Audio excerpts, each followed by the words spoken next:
Mialma ang gobernador sa Misamis Occidental sa gipagawas nga pahayag sa Department of Public Works and Highways nga dadaot ang aspalto sa bahin sa kalsada sa Panguil Bay Bridge tungod sa mga overloaded nga mga truck nga nagaagi sa maong tulay. Ani report ni Cyril Chavez.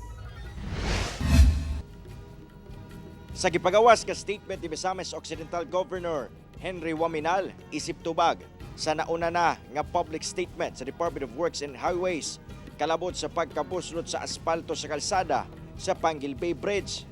Mialma ang gobernador sa giingong pag-agi sa mga overweight truck sa tulay nga gihimong rason sa DPWH sa pagkabuslot o pagkaguba sa aspalto. Sumala sa gobernador nga 24 oras nga adunay gabantay sa way bridge busa imposible kuno nga makaagi ang mga truck nga overloaded. May gawasab kuno sa pagtuon sa technical team sa probinsya nga wala gibutangan sa kontraktor og SS-1 tack coat ang kalsada, una gibuhusan og aspalto, rason nga dali kining naguba. Busa na nawagan ang opisyal ngadto sa kadagkuan sa DPWH nga imbestigahan ang kontraktor, ingon man ang project director sa tulay.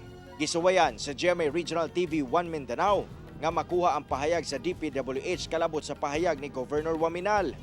Apan gipaabot pa kuno sa DPWH Region 10 ang tubag sa DPWH Unified Project Management Office sa Kauluhan.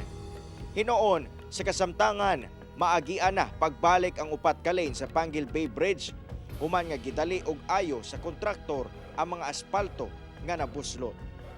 Cyril Chavez, 1 Mindanao.